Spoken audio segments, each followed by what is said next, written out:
Finally guys Malda থেকে solo travel করে একাই পৌঁছে গেছি আমি কেদারনাথে। 42 ঘন্টার এই ট্রাভেলে আমি কিভাবে পৌঁছলাম চলো তোমাদেরকে বলি। বন্ধুরা, আমার কেদারনাথ আসা একটা ড্রিম ছিল, আজ এই ড্রিমটা পূর্ণ হয়েছে এবং খুবই খুবই এখানে আনন্দ। মালদা থেকে আমি প্রথমে একটা ট্রেনে চেপে গেলাম এবং মালদা থেকে যেটা হচ্ছে আমি লখনৌর অবধি টিকিট করেছিলাম, সেটা এখন লখনৌর যাচ্ছে। তো চলো যাওয়া যাক। এবং পুরো ট্রিপটা আপনি কীভাবে গেছিলাম, একাই সোলো ট্রাভেল করে আমি মালদা থেকে গেছি পুরো কেদারনাথ। তো সেটা পুরো তোমাদেরকে দেখাবো কীভাবে গেছিলাম। সেটা একবার বলি, লাইফে ফার্স্ট টাইম এত বড় একটা সোলো ট্রাভেল করছি গাইজ। একদম ট্রেনে বসে বসে একা একা ফিল হচ্ছিলো, তাও ভিডিও আমি করে যাচ্ছি এবং ভিডিও করে করে মোডে একটু অন করছি। এখন চলে এসেছি আমরা ফারাক্কা। ফাইনালি গাইজ মালদা থেকে 28 ঘন্টা ট্রাভেল করে আমি পৌঁছে গেছি হরিদ্বার, যেটা হরিদ্বার থেকে এখান থেকে যেতে হয় সোনপ্রয়াগ, আর সোনপ্রয়াগ থেকে যেতে হয় গৌরীকুণ্ড থেকে এবার সোলো ট্রাভেল ওখান থেকে ট্রাভেল করে যেতে হয় কেদারনাথ। এখন চলে এসেছি আমি হরিদ্বার গঙ্গা নদীর তীরে। এখন এখানকার পুরো ভিউ দেখতে পাচ্ছেন, প্রচুর খুবই সুন্দর লাগছে এখানে এসে। এবং এখানে সব থেকে ভারতের গঙ্গা আরতিটা খুব সুন্দর হয়, তো ওটা আমি সন্ধ্যার সময় দেখব। এবং এখানে একাই ঘুরছি, দেখতে পাচ্ছেন এই গঙ্গা নদীর তীরে আসলে এতটা সুন্দর লাগবে, যেটা একদম কোনো নেই, একদম খুবই এখানে দারুণ ফিল হচ্ছে। আর এখানে দেখতে পাচ্ছ গঙ্গা নদী এখনও সন্ধ্যা হয়ে গেছে, 7টা বাজে, এখন 7:30 পার হয়ে গেছে, তাও এখানে মানুষ এখনও স্নান করছে আর এতটা ভিড় দেখতে পাচ্ছ। আর ওখানে হচ্ছে গাইস গঙ্গা আরতি, যেটা হরকিপুরি ঘাট, যেখানে পুরো গঙ্গা আরতি হয়, পুরো দারুণ ভিউ। এবং এখন আমি ওখানেই যাচ্ছি। এবারে যে মেন গঙ্গা ঘাটে গঙ্গা আরতিতে হয় সেটা হচ্ছে হরকিপৌরি গঙ্গা ঘাট।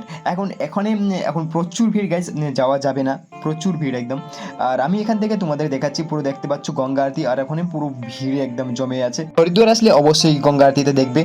আমি এক রাত থাকার পর আমি চলে এসেছি হরিদ্বার বাস স্ট্যান্ড, যেখান থেকে আমি বাস ধরে এখান থেকে যাবো কেদারনাথ। আর ফাইনালি গাইজ ওখান থেকে বেরিয়ে গেছি, এখন চলে এসেছি আমি কেদারনাথে, এখন সোনপ্রয়াগে। আর সোনপ্রয়াগ থেকে এখন বেরোবো এখান থেকে। আর ওখান থেকে আমার আসতে টাইম লাগলো 10 ঘন্টা। আমি এসেছিলাম প্রাইভেট বাসে, তার জন্য আমার ওখান থেকে ভাড়া লেগেছিলো 630 টাকা করে। আমি এখানে চলে এসেছি লখনন্দা গঙ্গা নদীর তীরে, এই দেখতে পাচ্ছ। আর এখানে পুরো সব দিকে পাহাড়।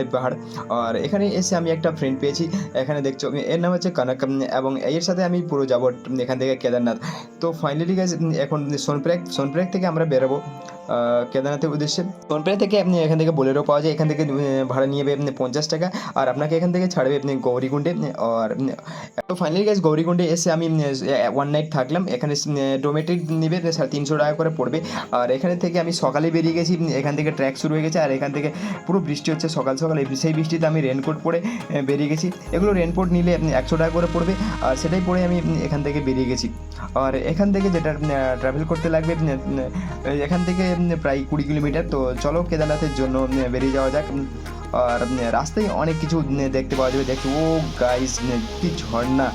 উফ গাইজ, এত সুন্দর ওয়াটারফল দেখার জন্য একটা মানে এই রাস্তাতে আসলে অনেক কিছু দেখতে পাই। আর গাইজ দেখতে পাচ্ছ কীভাবে লোককে 50 কিলোর মানুষ একটা 80 কিলোর লোককে কীভাবে মাথায় করে নিয়ে যাচ্ছে। গাইজ, কেদারনাথ আসলে নিজের এসে আসা খুব ভালো, কিন্তু এদের এরকম কষ্ট দিয়ে এইভাবে যাওয়া কোনো ঠিক না। তো চলো আমরা সামনে যাই। এবং এখান থেকে হাঁটতে হাঁটতে আমরা প্রায় 7 কিলোমিটার আসলাম। এই সানাকের এখন পুরো এনার্জি ডাউন হয়ে গেছে গাইজ, অনেক এখান থেকে পুরো জার্নি হচ্ছে। गाइस अभी थक गए हैं, वेट कर रहे हैं। कितना किलोमीटर चल रही है अभी? आई थिंक 22 किलोमीटर में से। हाँ 22 किलोमीटर से आई थिंक 15 हो गया होगा। हाँ और 7 किलोमीटर है। 7 किलोमीटर। हाँ तो अभी इतना चलना है, 7 किलोमीटर चलते हैं। और ये ट्रैक बहुत ही इंटरेस्टिंग है, बहुत स्टैमिना चाहिए, नॉर्मल लोग नहीं आ सकते हैं। जिनमें स्टैमिना है और जो स्पोर्ट्स में है, आई थिंक वही आए, वो ज़्यादा फर्क पड़ेगा। मिलते हैं आगे। আমার ফ্রেন্ড যেটা সানার কাছে, ওর বাড়ি হচ্ছে দেরাদুন, সে এখন হিন্দিতে কথা বলে। তো এখন আমরা চলে এসেছি এমন সেই জায়গাতে যেখান থেকে 2013 সালের যে বার হয়েছিল, সেই বাড়ির কীভাবে কত বড় বড় পাথর এখানে এসেছিলো সেটাই দেখলাম। আর এখন চলে এসেছি ওখান থেকে উঠে এখন পাহাড়ের উপরে। আবার উঠে এখান থেকে দেখতে পাচ্ছ একটা মহিলা অত উপরে পাহাড়ের উপর কী করছে দেখতে পাচ্ছ, জড়িফুটি জোগাড় করছে। ও গাইজ, আমাদের তো দেখে হাওয়া টাইট হয়ে গেছে, ওখানে চাপলো কীভাবে পুরো 3 ঘন্টা আমরা 10 ঘন্টা ট্রাভেল করে আমরা চলে এসেছি এখন পুরো কেদারনাথে এসে এখানে একটা ডোমেট্রি নিলাম। ডোমেট্রি পড়লো 1500 টাকা নাইট, ওখানে খাওয়া দাওয়া সব দিবে। এখন আমি যাচ্ছি কেদারনাথের পুরো মন্দিরের দিকে। আমি মন্দিরে গিয়ে তোমাদেরকে দেখাচ্ছি পুরো মন্দিরের ভিউ। ও গাইস দেখতে পাচ্ছ সামনে আমাদের মন্দিরটা দেখে এমন খুশি হচ্ছে যে কি বলবো। ও গাইস মানে একটা আত্মা শান্তি হয়ে গেয়া ऐसा एक फील हो रहा है। তো যাই সামনে গিয়ে তোমাদেরকে দেখাই পুরো মন্দিরটার ভিউ। উফ গাইস, হর হর মহাদেব গাইস। আমি এখানে এসে পুরো আমার আচ্ছা ড্রিম পূর্ণ হয়ে গেল গাইস। সামনে দেখতে পাচ্ছি কেদারনাথ। ও গাইস কেদারনাথ, হর হর মহাদেব। তো গাইস এখানে এসেই মানে আর একদম মানে কিছু বলা যায় না, মানে যেটা ভাবিনি, স্বপ্নে ভেবেছিলাম যে এখানে আসবো, আজ সেটাকে দেখতে পেয়ে গেছি। তোমরা দেখতে পাচ্ছ।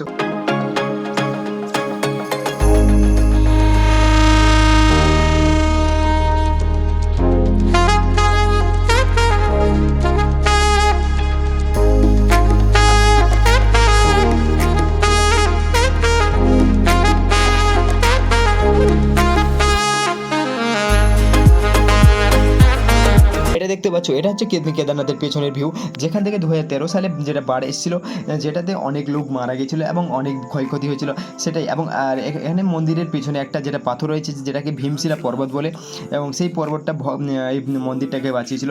জলটাকে দু সাইডে করে দিয়েছিল এবং মন্দিরের উপর কোনো ক্ষয়ক্ষতি হয়নি।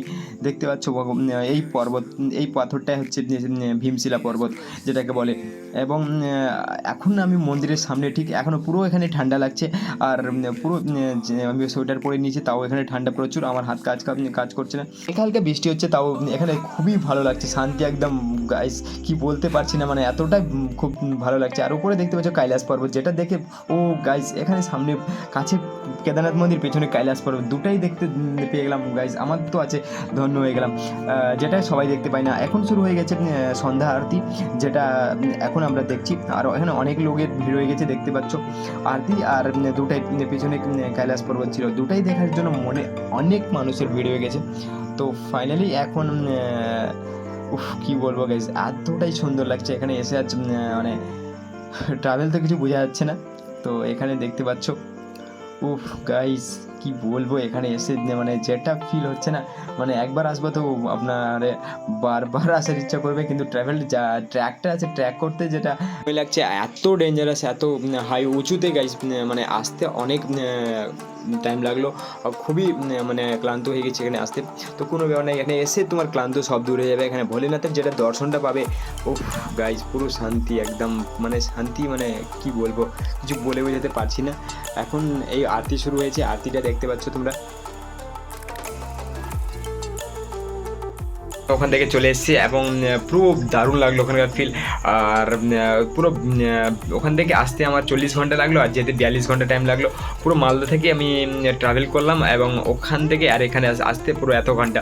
তো তোমরা যাও, খুবই দারুণ জায়গা। এবং ওখানে গেলে যেটা হয়, পুরো খাওয়ার জন্য পুরো যেটা হয় তোমরা নিয়ে যাও, কেন ওখানে প্রচুর দাম, বা টাকা থাকলে টাকা নিয়ে যাও।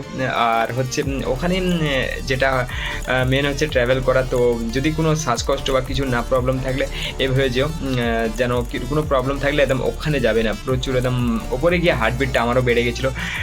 ওরকম কোনো কিছু নেই আমার প্রবলেম, তাও আর মাথা ঘুরে প্রবলেম ছিল না, তাও মানে যেটা ট্র্যাক আছে না, ওটা মানে পাহাড়ের কেটে রাস্তাটা হয়েছে, সেখানে আমার মাথা ঘুরে গেছিলো। প্রচুর ডেঞ্জারাস রাস্তা, আর যেটাতে কখন কী হয়ে যাবে কোনো ঠিক নেই। আর আসার টাইমে আমি ভিডিও বানাতে পারিনি, কারণ হচ্ছে উপর থেকে মানে বৃষ্টি হচ্ছিলো, বৃষ্টির সময় আমি এসেছি, আর পুরো ল্যান্ডস্লাইড হচ্ছিলো, বিশাল ভয় লেগেছে। আর ওই সেগুন থেকে সোনপ্রেক থেকে একদম পুরো বাস ধরে সকাল 4টার দিকে আমি ওখান থেকে বাস ধরলাম। ওখান থেকে 550 টাকা ভাড়া নিল, এবং ওখান থেকে আমি এখানে আসতে আমার 12 ঘন্টা টাইম লেগে গেলো, কিন্তু রাস্তায় অনেক যেটা ল্যান্ডস্লাইড হয় সেটা হয়েছিল, এবং তার জন্য অনেক লেট হয়ে গেল। তো ফাইনালি এসে পৌঁছে গেলাম, আর খুবই ভালো লাগলো, ভালো জায়গায়। তো হর হর মহাদেব। তো তোমরাও যাও, খুবই ভালো জায়গা। আর কি বাই, ভালো লাগলে প্লিজ গাই কমেন্টে হর হর মহাদেব লেখো, আর প্লিজ একটা চ্যানেলটাকে সাবস্ক্রাইব করো। আমি নতুন একটা ইউটিউব চ্যানেল খুলেছি, যেটাকে আমি চালাবো, আর এটাতে তোমরা যত নিউ ট্রাভেল আমি যাবো পুরো আপনার ভিডিও দেখতে পাবে। Thank you for watching, by.